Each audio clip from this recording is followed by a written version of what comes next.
Summer அப்படிங்கிறது May June July அப்படிங்கிறது தான் இருக்கும் அப்படிங்கிறது மாதிரி அதோட பீரியட் வந்து எக்ஸ்டெண்ட் ஆகும். பிப்ரவரியில் ஆரம்பிக்கக்கூடிய வெயில் என்பது நமக்கு நவம்பர் வரைக்கும் தொடர்ச்சியாக இருக்கும். அதற்கு பின்பாக மழை, அதற்கு பின்பாக குளிர். அந்த மழையும் குளிரும் நமக்கு எக்ஸ்ட்ரீம் ஃபார்மில் தான் இருக்கும். வருடத்துக்கு இனிமேல் 272 நாள் உங்களுக்கு சம்மர் தான். வெட் டெம்பரேச்சர் அண்ட் ட்ரை டெம்பரேச்சர் ரெண்டு சமநிலைக்கு வந்துருச்சு அப்படின்னா நமக்கு அது பிரச்சனைக்குரியது. எந்த அளவுக்கு பிரச்சனைக்குரியது அப்படின்னா மனிதர் இறந்து விடுவதற்கான ஒரு ஆபத்து இருக்கு. பாடி வந்து உங்களுக்கு கூல் ஆகலை அப்படிங்கும் போது உங்களுடைய இதயத்தினுடைய செயல்பாடு நின்றுவிடும். மெட்டபாலிசம் வந்துட்டு பிரேக் ஆகும். அதன் காரணமாக மரணங்கள் நிகழும். ஸோ கடந்த ஏப்ரல் ஜூன் மாதத்தில் மட்டும் வந்து பார்த்தீங்கன்னா இந்தியாவில் வந்து 220 பேர் இறந்து போயிருக்கிறதா வந்து சொல்கிறாங்க. அதிகப்படியான வெயில் என்பது மனிதர்களை கொல்லுவதற்கான ஆபத்தும் இருக்குது. ஏப்ரல் மே ஜூன் ஜூலை அப்படிங்கிறது சம்மர் தான். அது வந்து வெயில் தான் இருக்கும். ஆனால் இப்போ ஏன் இவ்வளோ அதிக வெப்பம் இருக்குது அப்படின்னு பார்ப்போம்னா பூமியே சூடாகி கொண்டு வருகிறது. சம்மர் பீரியடில் அதனுடைய பாதிப்பு இன்னும் பன்மடங்காகிறது. ஸோ வருஷம் முழுசாக இருக்கக்கூடிய டெம்பரேச்சர் இன்க்ரீஸ் ஆகிட்டு இருக்கு. ஆனால் அடிப்படையான காரணம் என்பது குளோபல் வார்மிங். அதனுடைய பாதிப்பை தான் நம்ம எதிர்கொண்டு இருக்கோம். ஏன் நமக்கு வந்து வேர்க்குது அப்படின்னா அது வந்து ஒரு கூலிங் மெக்கானிசம். அதிகப்படியான ஹீட் இருக்கின்ற போது உடம்பு வந்து தன்னைத்தானே வந்து கூல்படுத்துவதற்காக என்ன பண்ணுறா உள்ள இருந்து தண்ணீரை வந்து சுரக்கும் மூலமாக ஒரு கூலிங் மெக்கானிசம் வந்துட்டு வேலை செய்யுது. ஹியூமிடிட்டி லெவல் இன்க்ரீஸ் ஆகுது, டெம்பரேச்சரும் இன்க்ரீஸ் ஆகுதுன்னா உங்களுக்கு வேர்க்காது. அப்போ என்ன ஆகும்னு வந்து பார்த்தீங்கன்னா உங்களுக்கு அது ரொம்ப மோசமான ஒரு ஃபீலிங் வந்து கொடுக்கும். அதான் தெர்மல் டிஸ்ட்ரெஸ் அப்படின்னு நம்ம சொல்கிறோம்.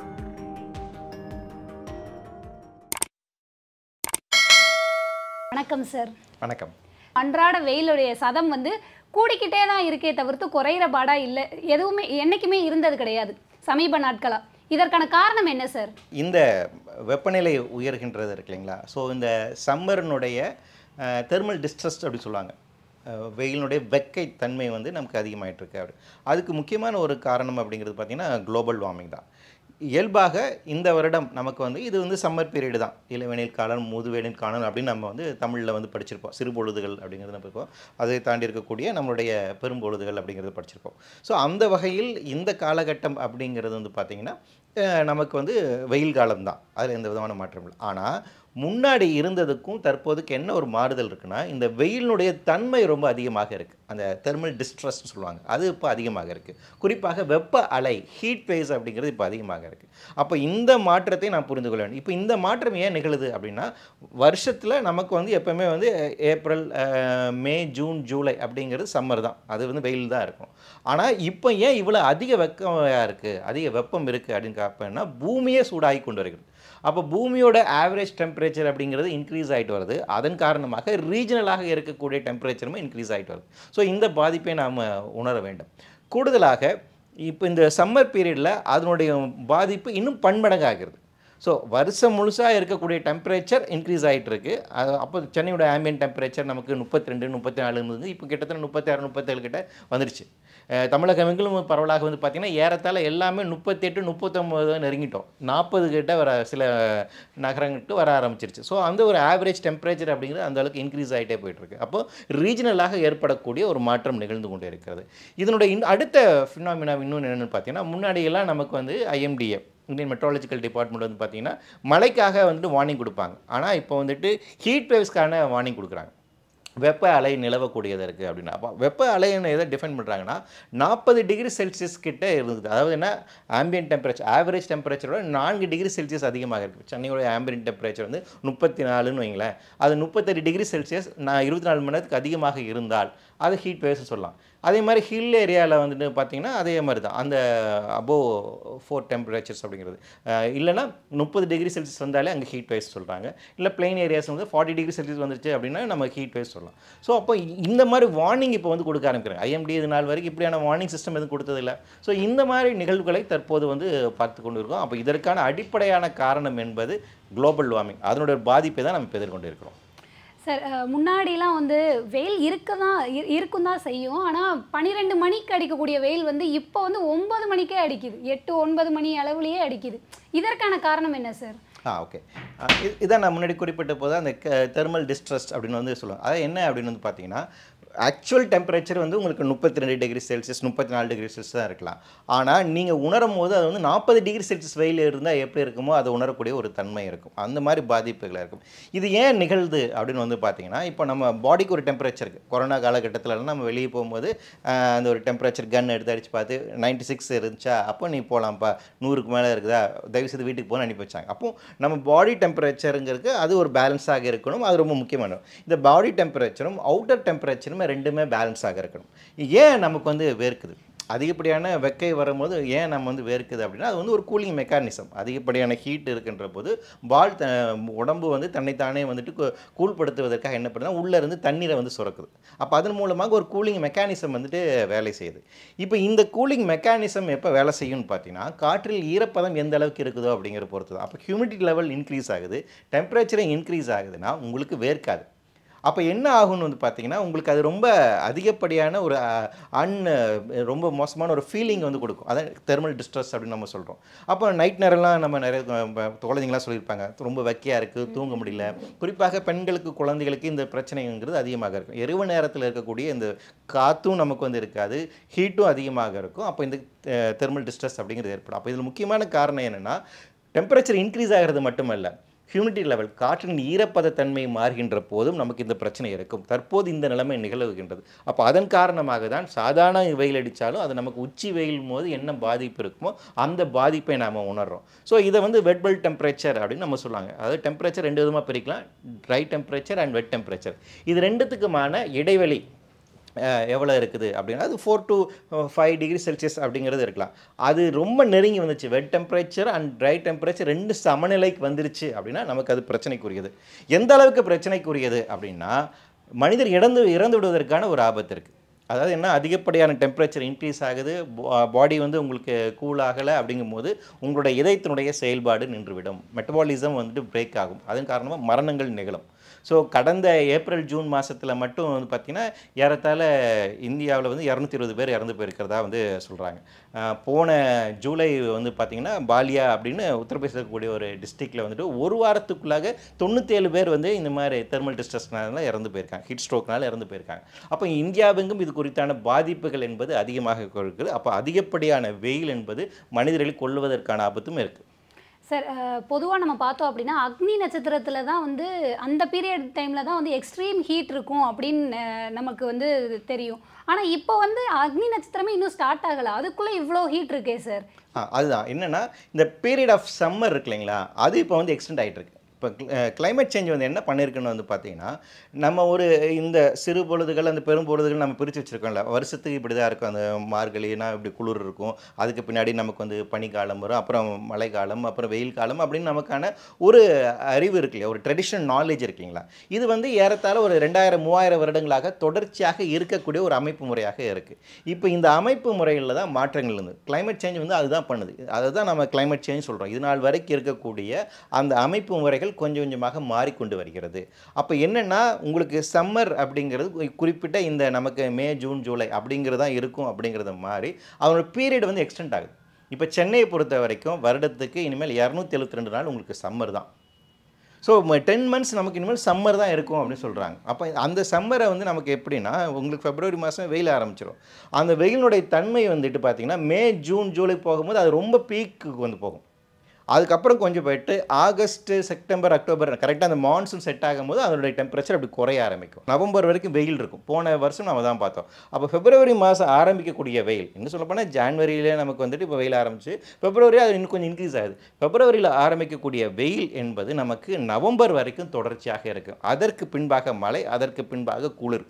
அந்த மழையும் குளிரும் நமக்கு எக்ஸ்ட்ரீம் ஃபார்மில் தான் இருக்கும்.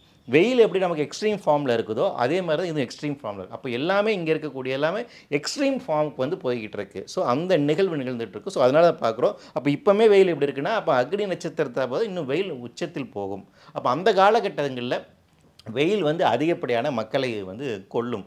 நம்ம நிறைய கேள்விப்பட்டிருப்போம், முதியவர்கள்லாம் வந்து அந்த மார்கழி மாதம் வருது, அதுக்கப்புறம் சேஞ்ச் ஆகும்போது அந்த நிறைய பேர் இறந்து போவாங்க. அப்ரப்டான டெம்பரேச்சர் சேஞ்ச் ஆகும்போது வந்து அடாப்ட் ஆகிறதுக்கு அவங்களுக்கு வந்து சிரமமாக இருக்கும், பாடி அவ்வளோ சீக்கிரம் அடாப்ட் ஆகாது. அதனால் நீங்கள் அதனால் நம்ம இந்த டிசம்பர் மாதத்தில் அந்த மாதிரி நிறைய இறப்புகளை வந்து நம்ம சந்திச்சிருப்போம். ஏன்னா வெயில் இருந்துட்டு டக்குன்னு அப்படி குளிர் மாறுது இல்லைங்களா, அது பிரச்சனை. அப்போ இந்த மாற்றம் நிகழ்கின்ற போது அதிலோட அடாப்ட் ஆகிறதற்கு நிறைய சிக்கல் இருக்கும். அதன் காரணமாக நிறையா மரணங்கள் நிகழ்வதற்கான வாய்ப்பு இருக்குது. அதனோட பாதிப்புகள் இன்னும் அதிகமாக இருக்குது. ஸோ அதிகப்படியான வெயிலை நாம் இனிமேல் சந்திக்க போகிறோம். அதனால தான் வந்து என்ன பார்த்தீங்கன்னா, ஒன்றிய அரசாங்கத்துக்கு கீழாக இருக்கக்கூடிய ministry of health and family welfare department வந்து 2 வருஷமாக தொடர்ச்சியாக சர்க்குலர் வெளியிட்டு இருக்காங்க. வெயில் காலம் வருது, இந்த காலகட்டத்தை பொறுத்த வரைக்கும் நீங்கள் ஜாக்கிரதையாக இருப்பதற்கு நடவடிக்கை மேற்கொள்ளுங்கன்னு சொல்கிறாங்க. லேபர் டிபார்ட்மெண்ட்லேருந்து அறிவுறுத்தல் கொடுக்குறாங்க. நேஷனல் டிசாஸ்டர் மேனேஜ்மெண்ட் கைட்லைன்ஸ் வந்து கொடுத்துருக்காங்க. ஹீட் வேவ்ஸ்க்காக கைட்லைன்ஸ் கொடுக்குறாங்க. தமிழ்நாடு கவர்மெண்ட் வந்து கைட்லைன்ஸ் வந்து கொடுத்துருக்காங்க. அடுத்து இந்த ஹீட் வேவ்ஸை எப்படி மிட்டிகேட் பண்ணணும் அப்படிங்கிறாங்க. ஸ்ட்ராட்டஜி பிளான் வந்து எவால்வ் பண்ணிட்டு இருக்காங்க. ஸோ அப்போ என்னென்னா, எதிர்காலத்தில் வெயில் என்பது நமக்கு ஒரு மிகப்பெரிய ஒரு பிரச்சனையாக சவாலாக இருக்கும். ஏற்கனவே அது மக்களை கொண்டு வருகிறது. இந்த ஆபத்து இன்னும் அதிகரிக்கக்கூடும் அப்படிங்கிற காரணத்தினால அதுக்கான இது நடவடிக்கை மேற்கொள்ளணும் அப்படி சொல்கிறாங்க. அப்போ என்னென்னா, மே ஜூன் ஜூலை அப்படிங்கிறது நமக்கு இன்னும் கடுமையான வெயிலாகத்தான் இருக்கும். சார், இப்போ ஒரு சிலர் வந்து இந்த வெப்பத்தினுடைய தாக்கத்தை வந்து எல்னினோவுடைய அதோட ஒப்பிடுறாங்க. இது சரியா சார்? உண்மைதான். எல்லினோவும் இதுக்கான ஒரு இந்த வருஷம் வந்து எல்லினோ அப்படிங்கிறது தான். இப்போ எல்லினோ அப்படிங்கிறது என்ன, அது இயற்கையாக நிகழக்கூடிய ஒரு அமைப்பு. அது ஒரு வெதர் பேட்டர்ன் சிஸ்டம் அப்படிங்கிறது. குறிப்பாக நம்மளுடைய அந்த ட்ராபிக்கல் ரீஜனில் இருக்கக்கூடிய இடத்துல அந்த இடத்துல ஒரு வெதர் பேட்டர்ன் அப்படி செட் ஆகுது.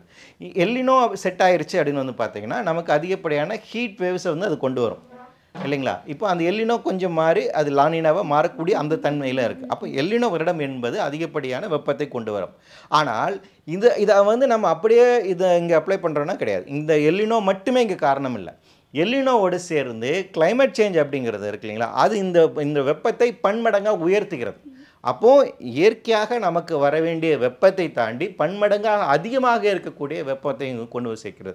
அதுதான் இதில் இருக்கக்கூடிய மிகப்பெரிய ஒரு ஆபத்து. அப்போது இயற்கையாக நடக்கக்கூடிய இந்த வெதர் பேட்டர்னுடைய மாற்றங்கள், அது மேற்கொண்டு இந்த கிளைமேட் சேஞ்ச், இது ரெண்டும் சேர்த்து வைத்து நாம் புரிந்து கொள்ள வேண்டும். அதிகரிக்கிறதுனால மக்களுக்கு என்ன மாதிரியான பாதிப்புகள்லாம் ஏற்படுது சார்? நான் முன்னாடியே சொன்ன மாதிரி ஃபஸ்ட்டு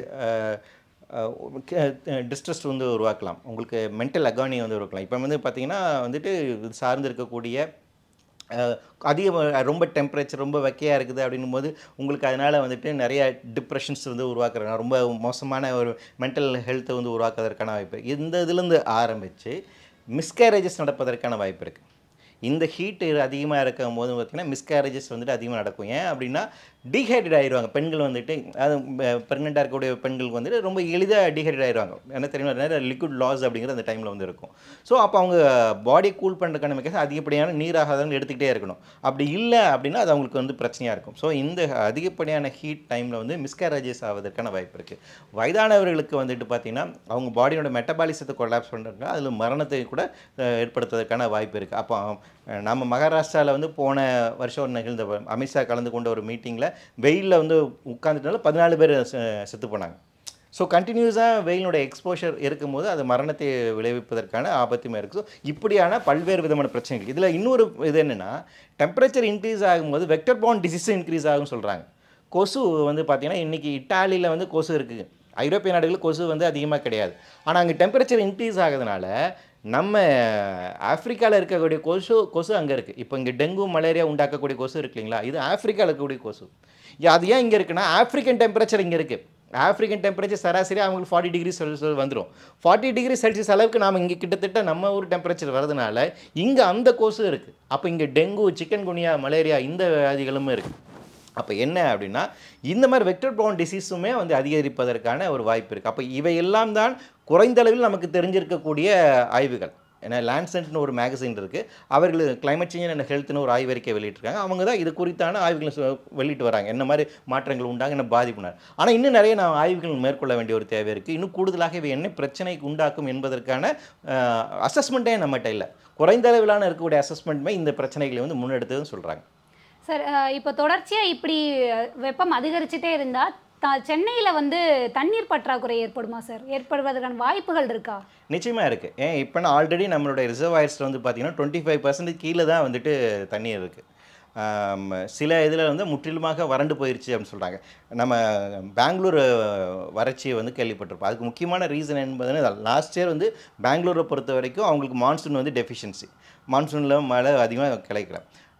நார்த் கர்நாடகா ஃபுல்லாக வந்து ஏற்கனவே பயங்கர வறட்சியாக ஆரம்பிச்சிருச்சு. என்ன காரணம்னு சொல்கிறாங்கன்னு பார்த்தீங்கன்னா, அவங்களுக்கு மழை தண்ணி வரத்து கம்மியாக இருந்துச்சு. ஆனால் அவங்க எதிர்பார்த்தது என்னென்னா, அட்லீஸ்ட் வந்து போன வருஷம் செப்டம்பர் மாதம் வரைக்குமாச்சும் அந்த தண்ணி இருக்குன்னு நினச்சாங்க. ஆனால் ஜூலையிலே தண்ணி காலி ஆயிடுச்சு. அப்போ என்ன பண்ணுறதுன்னு தெரியல. பெங்களூரை பொறுத்த வரைக்கும் அவங்க நீர் மேலாண்மை சுத்தமாக கிடையாது. நிலத்தடி நீரை தான் நம்பியிருந்தாங்க. அங்கே இருக்கக்கூடிய லேக்ஸ் எல்லாமே காலி பண்ணிட்டாங்க. 100 கிலோமீட்டருக்கு அந்த பக்கம் இருக்கக்கூடிய காவேரியிலேருந்து கொண்டு வரணும்னு அவங்க நினச்சாங்க. அதுலேயுமே வந்து காவேரிலையும் தண்ணி இல்லை. அப்படி கொண்டு வர தண்ணியிலுமே 40% லாஸ் ஆகுது. மிகப்பெரிய பிரச்சனையை சந்திச்சாங்க. ஸோ ரிசர்வாயர்ஸ் பேசிக்காக அங்கே தண்ணி இல்லாத பெரிய பிரச்சனையாச்சு. தமிழகத்திலையும் அந்த நிலைமை தான் இருக்குது. தமிழகத்தில் தற்போது இருக்கக்கூடிய நம்மளுடைய ரிசர்வாயர்ஸ் எல்லாமே 25% கீழாக தான் நீர் தேக்கி வைத்திருக்கிறோம். அப்போ எதிர்காலத்தில் இப்போ வெயில் காலம் ஆட்டோமேட்டிக்காக உங்களுக்கு தண்ணி தேவை அதிகமாக இருக்கும், வேர்க்கும், அதிகமாக தண்ணி குடிப்பீங்க, அதிகமாக குளிப்பீங்க இல்லைங்களா? அப்போ அதிகமாக தண்ணி தேவை இருக்கும். அதிகப்படியான எலக்ட்ரிசிட்டி டிமாண்ட் இருக்கும். எலக்ட்ரிசிட்டி அதிகமாக உற்பத்தி செய்யணும், திருப்பி அதுக்கும் தண்ணி வேணும். நிலக்கரியை திருப்பி எரிக்க போகிறீங்க.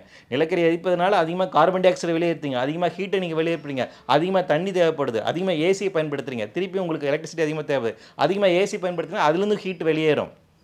ஆக தண்ணி பிரச்சனை, எலக்ட்ரிசிட்டி டிமாண்ட் இது எல்லாமே சேர்ந்து நமக்கு வந்து அதிகரிக்கும். இவையெல்லாம் சேர்ந்து குமுலேட்டிவாக அதிகப்படியான பிரச்சனை உண்டாக்குவதற்கான ஆபத்துகள் நிச்சயமாக இருக்குது. சார், காலநிலை மாற்றங்கள் மற்றும் அதனுடைய பாதிப்புகள் குறித்து பல்வேறு தகவல்களை எங்களுடன் பகிர்ந்துகிட்டதுக்கு ரொம்ப நன்றி சார். நன்றி. நன்றி.